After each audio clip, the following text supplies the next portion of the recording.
حیا کی آنکھیں جھلملانے لگی تھیں۔ بمشکل وہ صرف یہ کہہ پائی، ٹھیک ہے میں تمہاری ہر بات مان رہی ہوں، تم بھی میری صرف ایک بات مانو۔ وہ کیا؟ جہان بولا، وہ جو تمہاری نقلی داڑھ سائنائڈ والی جو تمہارے منہ میں لگی ہے، میں اسے یہیں پھینک دوں گی، تم مجھے دے دو، مگر میں اس خیال کے ساتھ نہیں رہ سکتی کہ تم اپنے منہ میں زہر لے کے جا رہے ہو۔ پلیز جہان، وہ سائنائڈ والی داڑھ مجھے دے دو۔ ساتھ ہی اس نے بند مٹھی کھولی، رومال بھی کھلتا چلا گیا۔ میں تمہارا دل نہیں توڑنا چاہتا۔ جہان نے چہرہ ذرا دوسری سمت کیا اور انگلی سے دانت سے کچھ نکالا۔ حیا نے آنکھیں بند کر لیں۔ اس نے کوئی نوکدار چیز رومال پہ رکھی اور رومال بند کیا۔ حیا نے آنکھیں کھولیں اور پھر مٹھی بیچ لی۔ گول موتی نوکدار چیز محسوس کر سکتی تھی۔ چند لمحے وہ اسے دیکھتا رہا۔ رات گزرتی رہی۔ تمہیں پتہ ہے حیا، تم اس جنت کے پتوں میں بہت اچھی لگتی ہو۔ وہ بھیگی آنکھوں سے مسکرائی۔ تم بھی میجر احمد۔ میں؟ جہان کے چہرے پہ الجھن ابھری۔ تم نے کہا تھا نا کہ جنت کے پتے ہر وہ چیز ہوتے ہیں جو انسان رسوا ہونے کے بعد خود کو ڈھکنے اور دوبارہ عزت حاصل کرنے کے لیے اوڑھتا ہے۔ تو پھر اپنی فیملی پہ لگا داغ دھونے کے لیے جو یونیفارم تم نے پہنا، جو کیپ تم نے لی، وہ سب بھی تو جنت کے پتوں میں سے ہی آتا ہے نا؟ وہ ہلکے سے مسکرایا، پھر گھڑی دیکھی اور کھڑا ہو گیا۔ منگل کو آؤں گا میں۔ انسان کو کوئی چیز نہیں ہرا سکتی جب تک وہ خود ہار نہ مان لے۔ میں نے کہا تھا قسمت ہرا سکتی ہے، مگر میں غلط تھا۔ قسمت انسان کو مار تو سکتی ہے مگر ہرا نہیں سکتی۔ اور پھر وہ درخت کے پیچھے چلا گیا۔ وہ مڑ کر بھی نہ دیکھ سکی۔ اس نے وعدہ کیا تھا، سو وہی چپکی بیٹھی رہی۔ اپنے دل کی دھڑکن، اپنے ہاتھوں کی لرزش، سب محسوس ہو رہا تھا اسے۔ ایک ہاتھ میں پوٹلی کے اندر موتی کی گولائی اور نقلی دانت کی چبھن، اور دوسرے میں وہ چونکی۔ اس کا دوسرا ہاتھ خالی تھا۔ اللہ اللہ، اس کے پیروں تلے زمین نکل گئی تھی۔ ڈی جے کی ٹوٹی اینک ابھی اس کے ہاتھ میں تھی۔ پھر وہ پیر سے کیڑا جھاڑنے لگی۔ تب وہ کہاں گئی؟ اس نے بدحواسی سے ہاتھ اندھیرے میں زمین پر ادھر ادھر مارا تو نوکیلے چھوٹے پتھر، گھاس کے سوکھے تنکے، مٹی، اینک کہیں نہیں تھی۔ نہیں، پلیز نہیں، وہ ڈی جے کی اینک نہیں کھونا چاہتی تھی۔ اس نے اندھوں کی طرح رومال والی بند مٹھی اور دوسرے کھلے ہاتھ سے مٹی کو ٹٹولا، کچھ بھی نہیں تھا۔ رومال پرس میں رکھنے کی غرض سے اس نے پرس کھولا اور پھر بس ایک نظر دیکھنے کے لیے پوٹلی کھولی۔ اندر سیاہ موتی کے ساتھ ایک ننھی سی چیز پڑی تھی، ایک سرمئی رنگ کا چھوٹا سا کنکر۔ جہان! بے یقینی سے اس کے لب کھل گئے۔ پروفیشنلزم، اصول، ان سب پہ کوئی سمجھوتا نہ تھا۔ اس کا دل رکھنے کے لیے اس نے حیا کو تاثر دیا کہ وہ دانت نکال رہا ہے، لیکن اپنے فرار کا واحد راستہ اس نے اپنے پاس ہی رکھا تھا۔ اس نے نیچے پڑے اس کے جیسے ہزاروں کنکروں میں سے ایک اٹھا کر رومال پہ رکھ دیا تھا اور اپنی داڑھ اپنے منہ میں ہی رکھی تھی، سائنائڈ والی داڑھ۔ جہان! بہت تکلیف سے اس نے درخت کی اوڑ سے اس پار دیکھا۔ پہلا وعدہ چھن سے ٹوٹا۔ دور سرحدی باڑ تاریکی میں ڈوبی تھی، اتنی تاریکی کہ کچھ دکھائی نہیں دیتا تھا۔ اسی پل بجلی زور کی چمکی، پل بھر کو سب روشن ہوا اور تب اسے دکھائی دیا ایک ہیولا جو ٹیڑھی چال چلتا سرحد کی طرف بڑھ رہا تھا۔ 5 منٹ کب کے گزر گئے تھے۔ دوسرا وعدہ۔ بادلوں کی گرج میں تحلیل ہو رہا تھا۔ وہ دم سادے بجلی چمکنے کا انتظار کرتی اندھیرے میں ادھر دیکھ رہی تھی، مگر اب اس نے وہ ہیولا کھو دیا تھا۔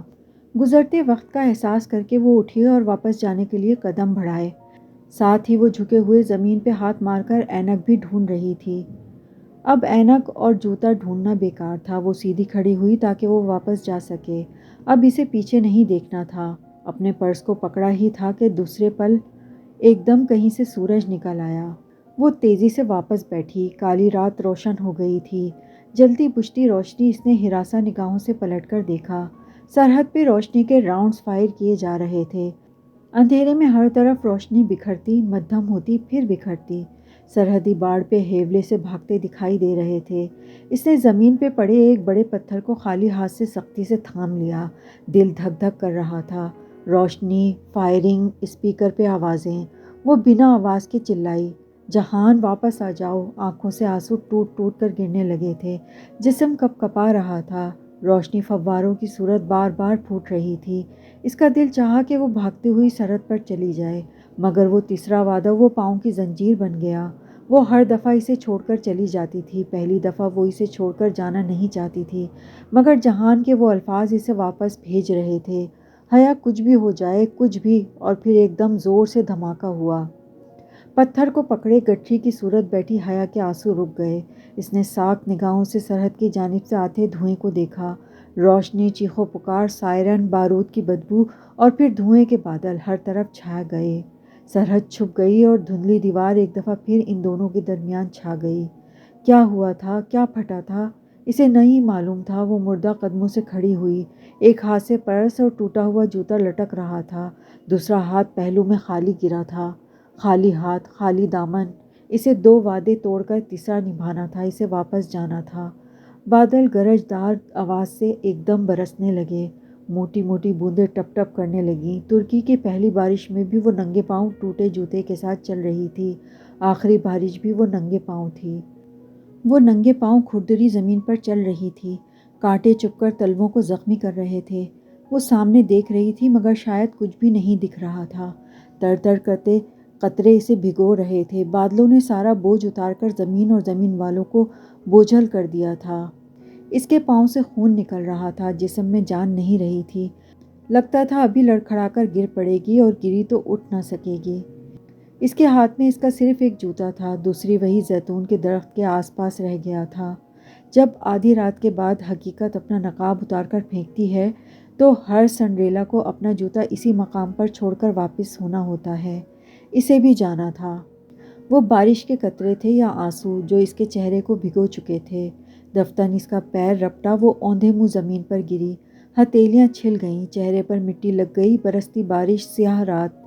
وہ اٹھنا چاہتی تھی، اٹھ نہ سکی، وہیں جھکی بیٹھی سسکیوں کے ساتھ روئے گئی۔ کیچڑ، بارش، آنسو، سب کچھ گڈمڈ ہو رہا تھا۔ بمشکل ہتھیلی کے بڑ زور لگا کر وہ اٹھ پائی۔ پاؤں لہو لہان ہو چکے تھے۔ وہ لڑکھڑاتے ہوئے موسلا دھار بارش میں پھر سے چلنے لگی۔ گرتے پڑتے وہ کار کے قریب آئی، دروازہ کھولا اور پھر اس کا سہارا لے کر خود کو سنبھالنا چاہا۔ اسٹیئرنگ وہیل تھامے اس نے شیشے کے اس پار دیکھا۔ ہر سو دھند تھی جو ان کی زندگیوں سے چھٹتی ہی نہیں تھی۔ ہر شے سلو موشن میں ہو رہی تھی، ساری آوازیں بند تھیں، بس حرکت دکھائی دے رہی تھی۔ اس نے خود کو مریم خانم کے دروازے پہ دیکھا۔ بارش اسی طرح برس رہی تھی مگر اس کی سماعت بند ہو چکی تھی۔ مریم خانم اسے سہارا دے کر بستر پر لٹا رہی تھیں، اس کے گرد ساری دنیا گول گول گھوم رہی تھی۔ حیا بستر پر لیٹی تھی، آنکھوں سے بے آواز آنسو بہہ رہے تھے۔ پائتی کی طرف بیٹھی مریم خانم اس کے پیروں پہ دوا لگا رہی تھی، اسے درد نہیں ہو رہا تھا، ساری حسیات ختم ہو گئی تھیں۔ حیا اپنا ٹرالی بیگ گھسیٹتی ریلوے اسٹیشن پہ چل رہی تھی۔ دونوں پیر پٹیوں میں بندھے ہوئے تھے، قدم اٹھاتی کہیں تھی اور پڑتا کہیں تھا۔ ٹرین تیز رفتار دوڑ رہی تھی۔ وہ کھڑکی کی طرف بیٹھی بھیگی سرخ آنکھوں سے باہر بھاگتے مناظر دیکھ رہی تھی۔ زیتون کے درخت پیچھے رہ گئے تھے، شیشے دھندلا گئے تھے یا اس کی آنکھوں میں دھند تھی، اب تو سارے فرق ختم ہو گئے تھے۔ سبانچی کا سبزہ زار ابھی اسی کوہر میں ڈوبا ہوا تھا، ہر سو دھند تھی، کوئی آواز، کوئی شور نہیں تھا۔ اس نے خود کو فیکلٹی ہاؤس کا دروازہ بجاتے دیکھا۔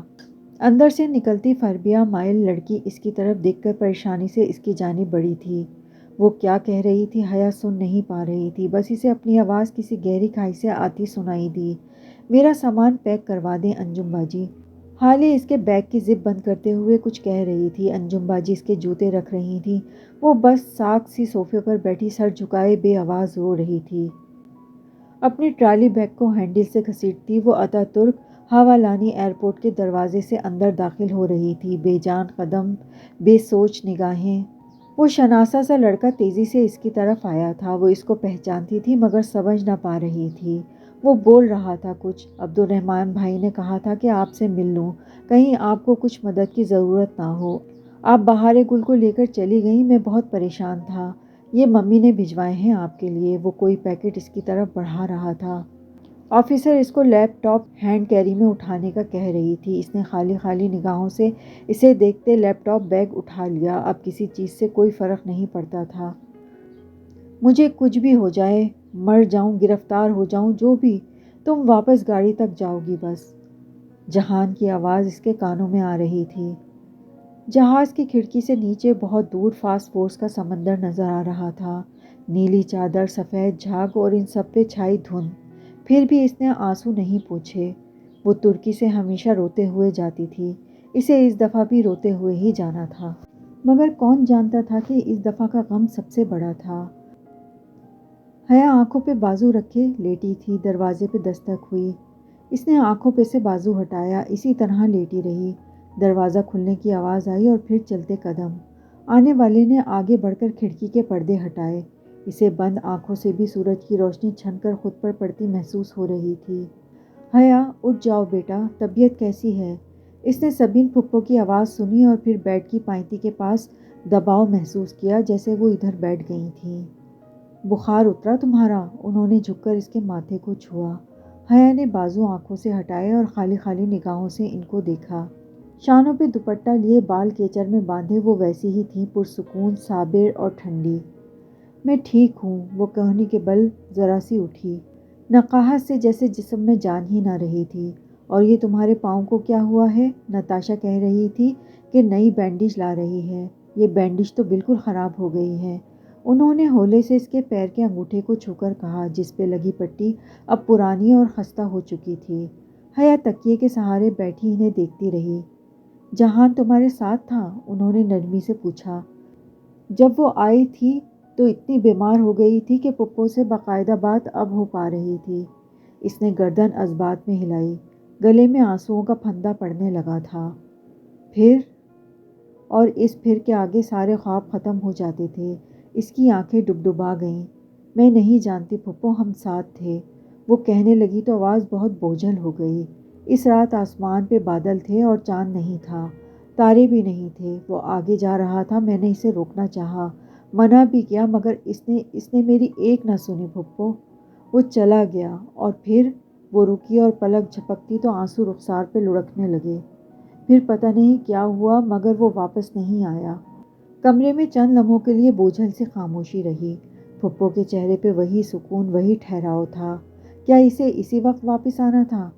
نہیں، اس نے کہا تھا کہ آنے والے منگل کو وہ آ جائے گا۔ تو ابھی منگل آنے میں کچھ دن ہیں نا، وہ آ جائے گا، تم فکر کیوں کر رہی ہو؟ حیا نے نفی میں سر ہلایا۔ وہ نہیں آئے گا، وہ مشکل میں ہے۔ میں نہیں جانتی وہ ٹھیک بھی ہے یا نہیں، مگر وہ مشکل میں ہے۔ شاید زخمی ہو، شاید گرفتار، اور شاید… اس سے آگے فقرہ ٹوٹ گیا، دل بھی ساتھ ہی ٹوٹ گیا۔ اگر اس نے کہا تھا کہ وہ آئے گا تو وہ ضرور آئے گا، مجھے پورا یقین ہے۔ پھپھو نے جیسے دلاسا دیتے ہوئے اس کے ہاتھ کی پشت کو تھپکا۔ وہ بھیگی نگاہوں سے ان کا پرسکون چہرہ دیکھتی رہی۔ میں سمجھی تھی کہ آپ میں اور مجھ میں بہت فرق ہے پھپھو۔ آپ صبر سے انتظار کرنے والی عورت ہیں، مگر میں چیزیں اپنے ہاتھ میں لے کر جہان کے ساتھ چلنے والی عورت ہوں۔ لیکن اب مجھے لگتا ہے کہ تکلیف ہم دونوں کے حصے میں برابر آئے گی۔ آپ ظاہر نہیں کرتی اور میں چھپا نہیں سکتی، بس یہی فرق ہے۔ بے یقین نہ ہو بیٹا، اللہ سے اچھا گمان رکھو، اچھا ہی ہوگا، انہوں نے نرمی سے اس کا ہاتھ دباتے ہوئے کہا۔ وہ سر بھی نہ ہلا سکی، عجیب بے چینی، بے یقینی سی تھی۔ دروازہ ذرا سی دستک کے ساتھ کھلا۔ پھپھو اور حیا نے ایک ساتھ اس سمت دیکھا۔ نتاشا دروازے میں کھڑی تھی۔ حیا پھیکا سا مسکرائی، آنسو ہتھیلی کی پشت سے صاف کیے۔ حیا کیا تم اٹھ گئی ہو؟ میں تمہارے لیے بینڈیج لائی تھی، وہ خراب ہو چکا ہے، اسے اتار دیتے ہیں، نتاشا رسان سے انگریزی میں کہتی ہوئی اندر آئی اور چھوٹا سا باکس بیڈ پہ حیا کے پیروں کے پاس رکھا۔ پھپھو اس کی جگہ دینے کے لیے اٹھ گئیں تو وہ وہیں پھپھو کی جگہ پہ بیٹھ گئی۔ ہوا کیا تھا حیا پیر پہ؟ وہ اب حیا کی ایڑی سے بینڈیج اتارتے ہوئے بولی تھی۔ لہجہ نہ زیادہ متفکر تھا اور نہ سرد۔ پتہ نہیں وہ اسے اچھی لگتی تھی یا بری، ویسے تو بے ضرر سی ہی تھی، البتہ اس کا لباس، اللہ اللہ، اس ساری پریشانی میں بھی حیا کے ذہن میں آیا تھا کہ یہ اس طرح سلیو لیس ٹاپ اور کیپری میں گھر میں گھومتی ہوگی اور روہیل اور ابا کو کوئی فرق نہیں پڑتا۔ کیا ہوا تھا حیا پیر میں؟ نتاشا نے دوا لگاتے ہوئے دوبارہ پوچھا تو وہ چونکی۔ کانچ، پتھر، زمین پہ بہت کچھ گرا تھا اور میں انہی پہ چلتی رہی تھی۔ بہت بد احتیاطی ہے ویسے یہ، اوکے میں اسے بینڈیج کر رہی ہوں، بہت جلدی ٹھیک ہو جائے گا، زیادہ گہرے نہیں ہیں زخم، وہ اب مصروف انداز میں کہتی پٹی باندھ رہی تھی۔ اچانک آسمانوں پہ اذان کی آواز گونجنے لگی۔ پھپھو جانے کے لیے کھڑی ہوئیں۔ اس نے انہیں نہیں روکا، اس کے پاس روکنے کے لیے کوئی جواز ہی نہ تھا۔